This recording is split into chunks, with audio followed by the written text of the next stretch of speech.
Good morning, sir. My name is Rodolfo the third I Lotero. The first type is H73. Question number 1. Enumerate the procedures in disassembling the air compressor. In disassembling of H73 type of air compressor, there are some procedures that we need to understand and follow. First, we need to detach the pipes after draining the cooling water. Then, remove the cylinder head. After removing, pull the outer ring out, then remove the low pressure valve. Remove crankcase cover. After that, remove the crank pin bolt and dismount the drain separator. Then remove high pressure suction valve, the first stage cooler, high pressure discharge valve, and last, remove second stage cooler. Question number 2. Enumerate the precautions in assembling the air compressor. In the assembling of an air compressor, there are some precautions during assembly. First, use prescribed torque to fasten crank bolt. Replace the packings in their correct positions. Then, before starting assembling high and low pressure suction valve, it is important to check if the hook pin is inserted in the hole and proceed in mounting high pressure suction valve. In addition, we need to check the condition of the two pressure valves to ensure that it has elasticity. Question number 3. Enumerate how the air compressed inside the compressor. The air is compressed as the piston goes up, passing to the discharge valve.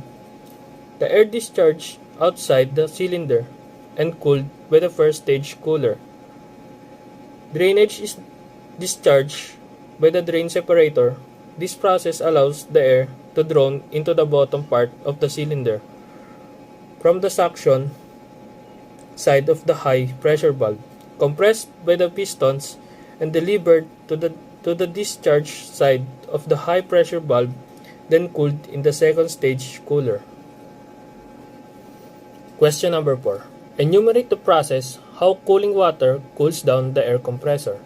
The cooling water cools down the air compressor by this following process. Cooling water supplied with a cooling water pump that connected to the compressor or fresh water line passes through the cylinder block and is discharged from the pipe in the upper part of the cylinder head. After that, it cools the first and second stage coolers. Question number 5. Explain how lubricating oil does its function in the air compressor. To lubricate the cylinder, inside the lubricator feeds oil through the lubricating oil pump outlet into the low pressure from one place, each on both sides of the cylinder. In addition, it is important to replace the lubricator when the oil pump is inspected and the oil check valve is replaced. The next type is TCAX22. Question number 1. Enumerate the procedures in disassembling the air compressor. In disassembling the TCAX22 type of air compressor, there are some procedures we need to follow. First is open the crankcase cover after draining the cooling water. Then, remove the crank pin bolts, remove the bearing. Next is remove the valve cover and take out the low pressure valve. Then, the next step is detach the high pressure valve cover. Detach the cylinder cover together, the air inlet and upper part of the intercooler. Then pull out the piston and overhaul the intercooler and aftercooler. Question number 2. Enumerate the features of company S model. First, the low pressure valve can be overhauled without removing the cylinder cover. The intercooler and aftercooler are fitted on a R-body block independent on the cylinder block. The lower part of each cooler makes a drain separator. Oil for cylinder inside is supplied from an independent dedicated tank via a lubricator attached to a tip of yellow pump. The crankshaft rotates the pump worm shaft, which in turn delivers the oil to plunger mesh with the worm shaft. Air flows from the suction filter via the low-pressure suction valve to the upper part of the cylinder. It undergoes compression.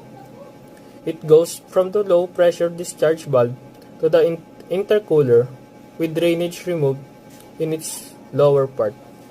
After going through the high-pressure suction valve, the air is drawn into the cylinder provided at the lower part of the low-pressure piston for compression via the high-pressure discharge valve to the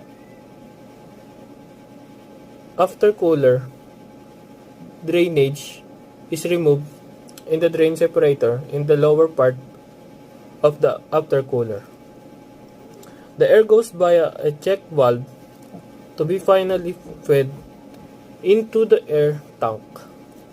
Cooling water is supplied either by the cooling water pump or the auxiliary machinery cooling water line to cool the intercooler in the first step.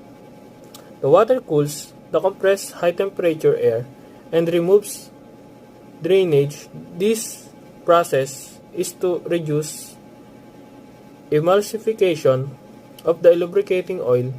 After leaving the intercooler, the water cools aftercooler, the cylinder block before being discharged from the near of the air compressor. Number 3. State the purpose of cooling water in the air compressor.